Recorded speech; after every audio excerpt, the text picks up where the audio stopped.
Well, look at there, a bunch of stuff come in from Steiner. Don't want to be a whiner. Like the Beastie Boys. There you go. See what happens when you wait? You get brand new washers in the bag. There's the part number. ABC. Easy as 2310. It sure is. I'll take them out.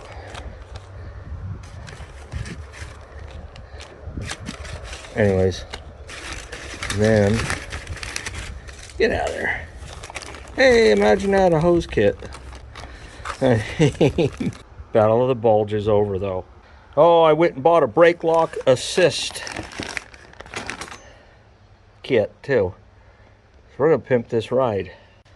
These are really easy to install. And if you're keeping a tractor, you know for a fact you're keeping a tractor. I know for a fact I'm keeping this one.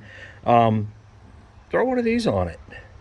And what you got to do is you got to take out this bolt here and replace it with that bolt in there. I know there is one somewhere. And then it also attaches to, oh, cool. I'm gonna have to do some groovy stuff there because it looks like there's something already plugging it. So easy out time. Right, so we're gonna take this bolt out right here. Oh, didn't want to, but definitely did to. You know me, I just put a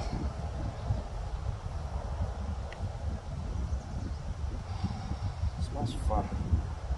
I ain't gonna lose this. Alright, it ain't just gonna go, over on the workbench and travel and grow legs from there. This is going up in the toolbox. So good place for it. Toolbox. Plus that little bit of oil on there will provide just enough rust prevention program for any other tools that go. I ain't even reading the directions. Pretty self-explanatory. The critical thing obviously is that you have all the hardware with it, and it looks like it did come with the necessary hardware. Instructions, bloop, they go on the ground. And so what's going to happen? Is something real easy and cool, and that's what hits the brake, the back of the brake lock, I should say. And then this is gonna, I'd rather have it lock in here, but I don't want to piss with it, so I'm gonna lock it in down here and see if that works. Probably won't. Right there. I think so. I think that'll give it enough stability, not being up high, being down low. And then I just replace it with this bolt here.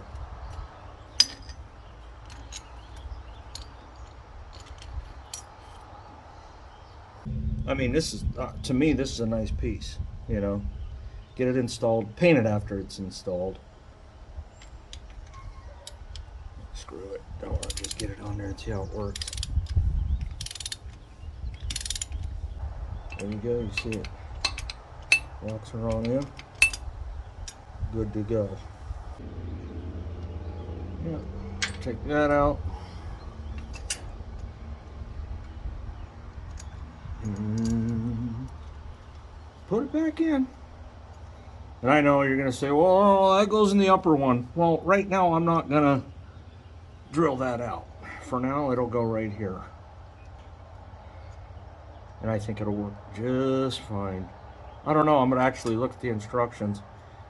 But something tells me it might have went in that upper one. Don't care. It's going where I says it goes. It is what I said it is. Key thing is, get her tight. So you can say, dynamite. I believe it's tight. Yeah, and there you go. Yep. It's actuating.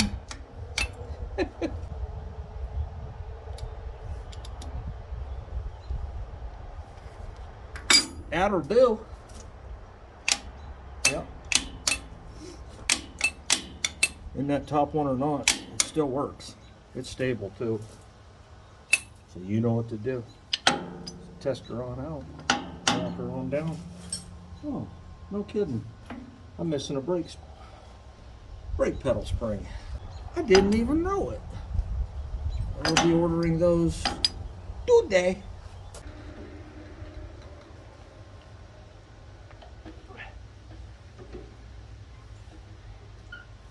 And they're locked. Just like that. And then to unlock them, you just tap them. All right, and yes, the instructions show top bolt, not bottom bolt, but it's working. Maybe one day I'll drill that out of there. And yes, it's in straight. And there is, these are the nuts. IHS 2288. Super MTA.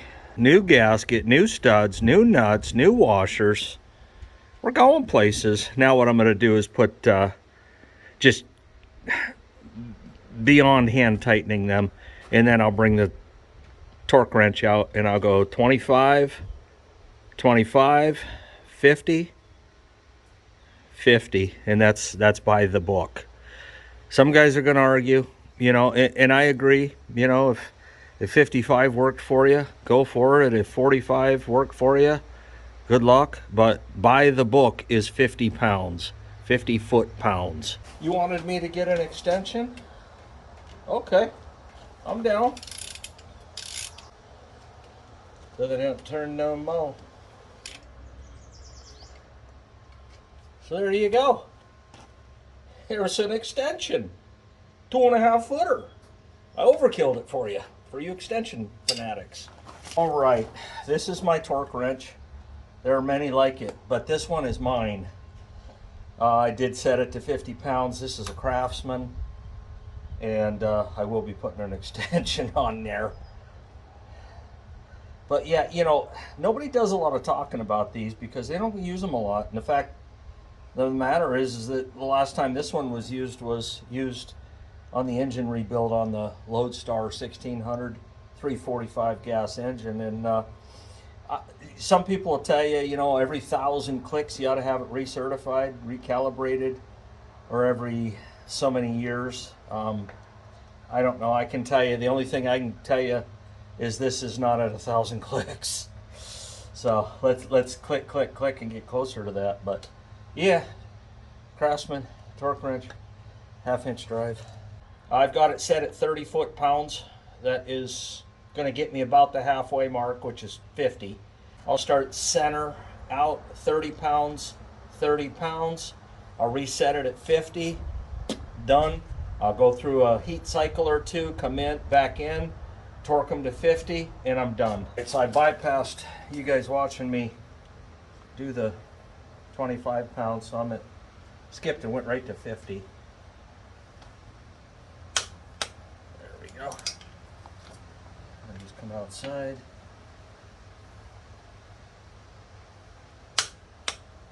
Go till you hear the click.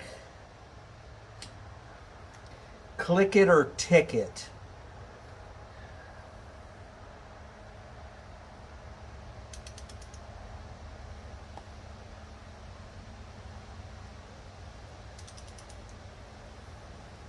There you go. Pretty sure I torqued this one. Yeah, I just worked my way inside out.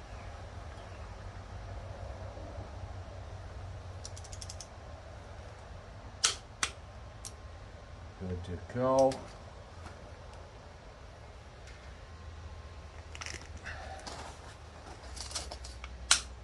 Okay. Check this out on here again.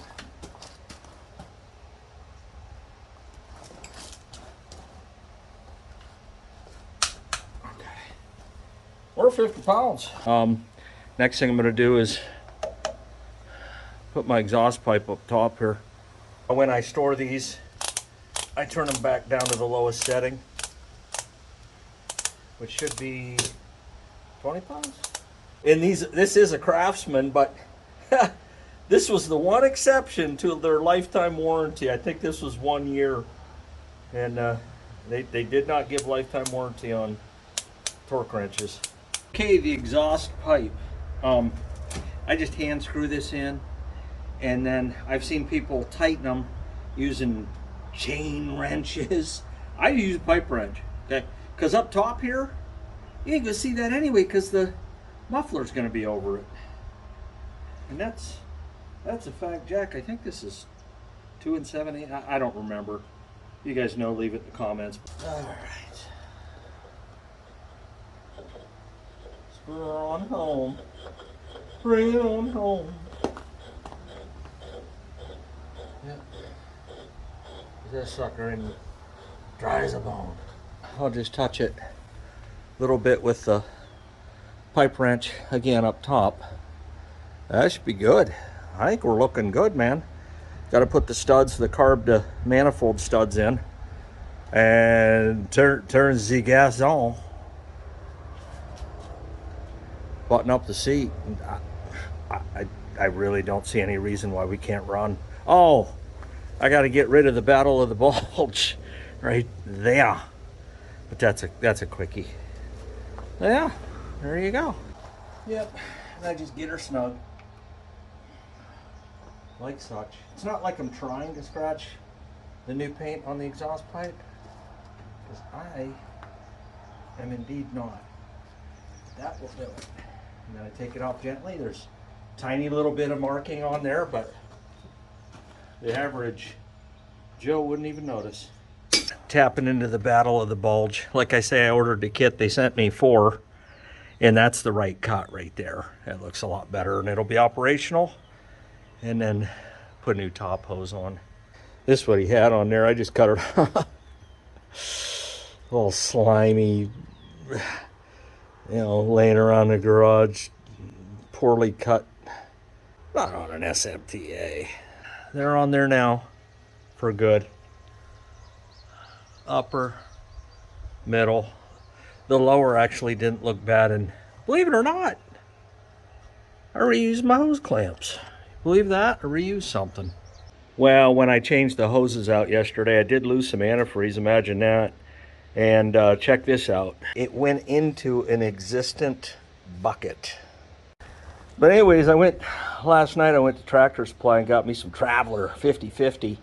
And tell me what you guys think. I bought the cheapest stuff that I could get and still, in my opinion, work. I think this will work. But my plan is to eventually flush this system out anyways. So why spend big bucks on big bucks coolant? All right. And these caps, man, they're a trip because they never seem to line up straight. And I don't care like who's doing what, when, where. It's the same complaint across the board. So cap don't look bad, actually. I'm a little surprised. Then again, if you're overheating, I think this is 8 PSI max on this cap. I could actually read it, but yeah, you're overheating. Sometimes it's your cap doing it. But anyways, this system here is a 6 1/4 gallon system for coolant. And you make sure that it's full to the filler neck, 2 1/4 inches below the filler neck. So that's what I'm going to do. And I'll even measure it, so I'm by the book.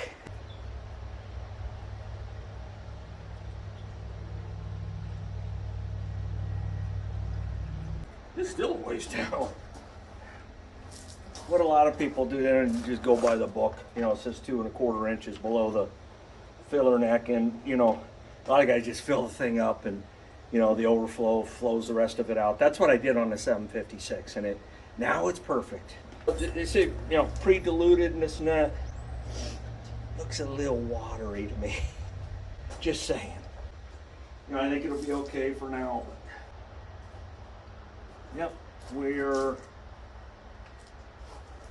literally just wet on the end there, so by the book. Now it's all buttoned up. I spared you the expense of putting a hatch on. I can tell you right now, I don't hate the black muffler, but I am getting a new muffler. That's not going to work for me.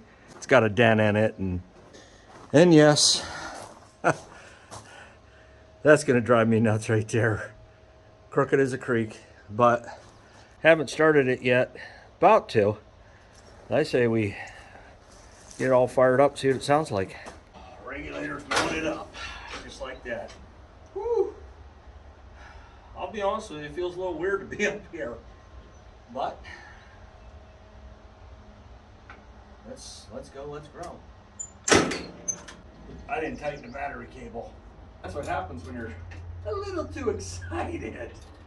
Now, first couple days, it's gonna smell like nothing but paint. Paint burning off. This time I'm not closing the seat down to fire it up. So regulators mount halfway up. All right, we'll choke it a little bit. Cinderella story.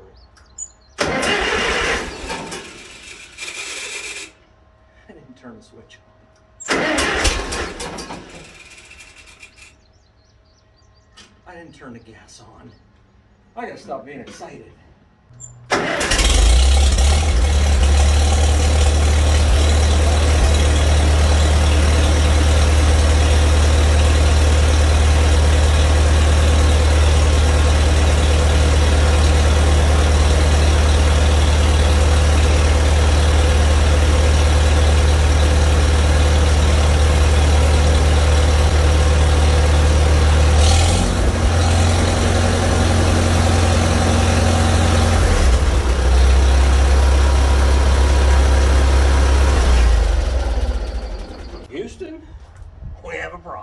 This housing right there where my finger's pointing to, actually where I fixed the battle of the bulge, I had to take that housing off of there, okay? And the one thing I noticed behind it, there was no gasket there. None. And I thought, well, he must have really just tightened it up and it worked okay, and I'll get to the gasket later because I don't have one on me and I want to get this thing fired up, but antifreeze is coming out of there. I'm going to see if I can give it a couple of turns and tighten it down, but if not, we ain't running crap. Well, there's no two ways about it. I did turn that bolt and make it just a little bit tighter. But yeah, I got to get a gasket in behind there because that's not acceptable. And it's easy to do. I mean, yeah, I got to tear everything down again, but still it's not mission impossible. Here it is. I'm on Steiner's site. Don't want to be a whiner site. And yeah, Super MTA. Fits clear up to the 650. But yeah, $4.99. And it's the water outlet elbow gasket, number 4 right there. Yes, indeed. And I might as well order the rest of them. Just, you know, that number 3 there, that's going to be your thermostat gasket. And I'll be honest with you, if I'm going to change that out, I am going to throw a thermostat in it. I don't think he's running one in here. You can get away with not running one nowadays, I suppose, but I'll throw a 160 in it, call it even. But yeah, $4.99. Kept me from running today, but it won't for long. I want to thank the viewers that are being real patient about this, because it's one piece at a time, and it would cost me a dime, and I love every minute of it, and every dime I spend on it. I'll see you at the next video. We'll have this thing running, gasket in place, sealed tight, dynamite. We're going to hook the discs to this thing, 14 footers. First thing we're going to do is pull the coop, because this thing hasn't been initiated into the fraternity officially. I'll see you at the next video. Boom.